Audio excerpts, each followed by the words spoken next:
Assalamualaikum warahmatullahi wabarakatuh. Sahabat beriman, sholat subuh memiliki nilai yang tinggi dalam syariat Islam. Bahkan Rasulullah SAW mendoakan langsung umatnya yang menunaikan sholat subuh. Orang yang menunaikan sholat subuh juga disaksikan oleh malaikat. Akan tetapi ada bacaan surah pendek yang tidak dianjurkan. Lantas, apa keutamaan sholat subuh? Benarkah malaikat menyaksikan langsung ketika kita menunaikan sholat subuh? Bacaan surah apa yang tidak dianjurkan di waktu subuh? Apa keutamaan menunaikan sholat subuh? Sholat subuh ditunaikan jelang terbitnya fajar, waktu di mana orang-orang dalam keadaan yang tertidur lelap. Betapa banyak kaum muslimin yang lalai dalam mengerjakan sholat subuh. Mereka lebih memilih melanjutkan tidurnya ketimbang bangun untuk melaksanakan sholat. Karena itu, Rasulullah SAW mengkhususkan sholat subuh mulia dengan keistimewaan tunggal. Sholat subuh bahkan memiliki sifat-sifat tertentu yang tidak terulang pada sholat lainnya. Saking istimewanya, orang yang mengerjakan sholat subuh didoakan Rasulullah SAW. Hal ini sebagaimana disebutkan dalam sebuah hadis. Rasulullah SAW bersabda, "Ya Allah, berkahilah umatku selama mereka senang bangun subuh." Hadis riwayat Tirmidzi, Abu Daud, Ahmad, dan Ibnu Majah. Apabila Rasulullah SAW yang berdoa, maka tidak ada perantara di antara Rasulullah SAW dengan Allah Subhanahu Wa Taala. Secara jasadiah, Rasulullah SAW yang paling dekat dengan Allah Subhanahu Wa Taala. Dalam hadis lain dijelaskan bahwa orang yang melaksanakan sholat subuh berada dalam jaminan Allah Subhanahu Wa Taala. Rasulullah SAW bersabda, "Siapa yang menunaikan sholat subuh, maka ia berada dalam jaminan Allah. Maka jangan kamu mencari jaminan Allah dengan sesuatu selain dari sholat, yang pada saat kamu mendapatkannya, justru kamu tergelincir ke dalam api neraka." Hadis riwayat Muslim. Apabila Allah Subhanahu Wa Taala yang memberikan jaminan, mungkin akal manusia sulit untuk menjangkau dan menebak. Di antara janji Allah bagi hambanya yang taat menunaikan ibadah sholat subuh adalah kelak di surga akan melihat Allah Subhanahu Wa Taala.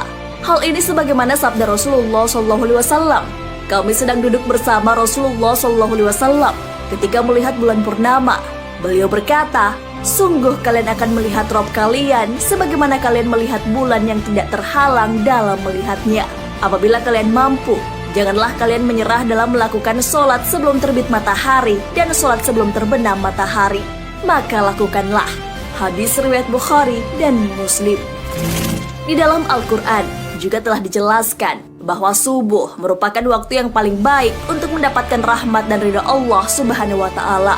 Allah berfirman, "Dan bersabarlah kamu bersama-sama dengan orang-orang yang menyeru Tuhannya di pagi dan senja hari dengan mengharap keridhaannya. Dan janganlah kedua matamu berpaling dari mereka karena mengharapkan perhiasan kehidupan dunia.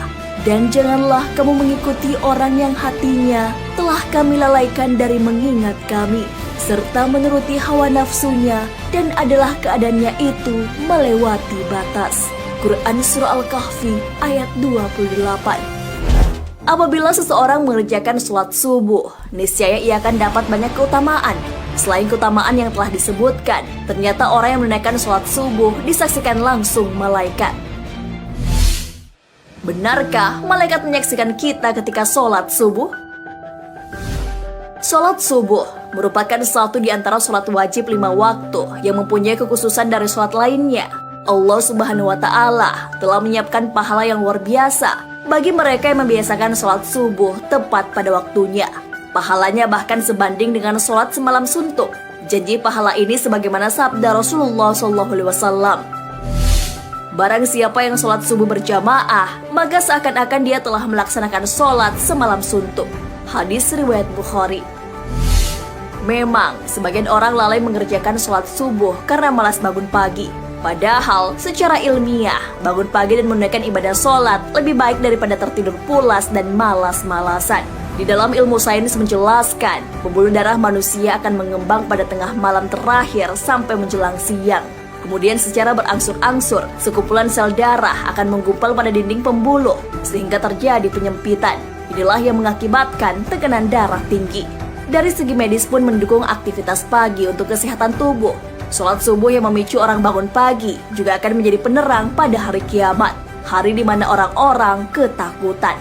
Rasulullah SAW bersabda, "Berilah kabar gembira bagi orang-orang yang berjalan di kegelapan menuju masjid untuk mengerjakan sholat subuh dengan cahaya yang terang benderang pertolongan pada hari kiamat."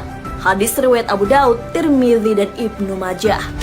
Sholat subuh yang dilaksanakan pada pergantian malam dan siang dimulai menjadi hal yang disukai malaikat, karena pada saat ini pula malaikat malam dan siang berganti tugas.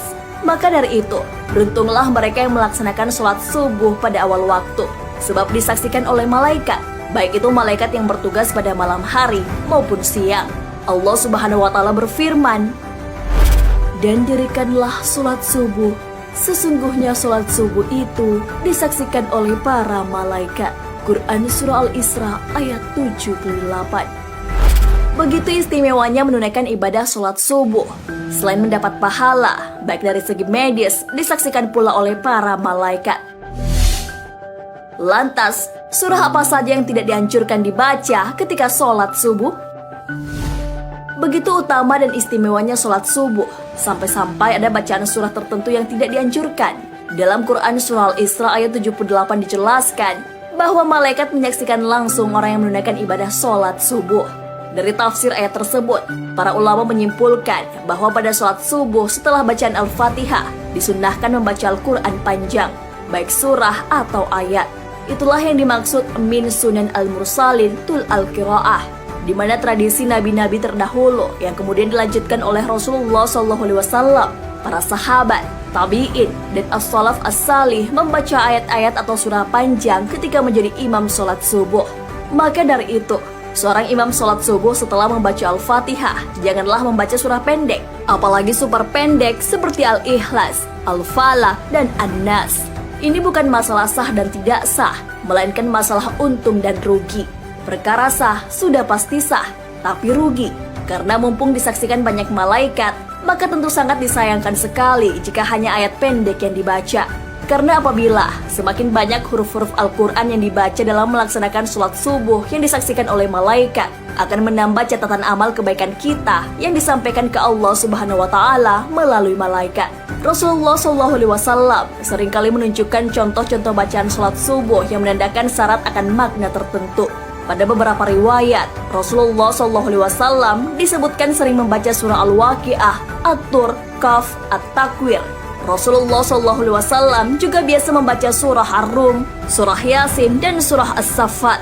Dari Jabir bin Samurah yang mengatakan, Rasulullah SAW melakukan sholat-sholat wajib, seperti sholat yang kalian lakukan sekarang ini. Akan tetapi, terkadang beliau meringankannya. Sholat beliau lebih ringan daripada sholat kalian. Dan terkadang dalam sholat fajar atau subuh, beliau membaca surah Al-Waqi'ah dan surah-surah yang semisalnya. Hadis riwayat Ahmad. Sholat 2 rakaat sebelum sholat subuh atau sholat qobliyah juga memiliki keutamaan. Keutamaan qobliyah subuh, pahalanya besar dan fadilahnya digambarkan lebih bagus daripada dunia seisinya. Sholat sunnah ini dilakukan sedang-sedang saja, tidak perlu berlama-lama. Dalam mazhab Hanafi, ada pendapat yang menunjukkan waktu afdal menunaikan ibadah sholat subuh ketika langit menguning, pertanda matahari siap-siap mulai terbit. Namun, pendapat ini kurang populer meskipun ada juga yang mengamalkan. Begitulah keistimewaan sholat subuh.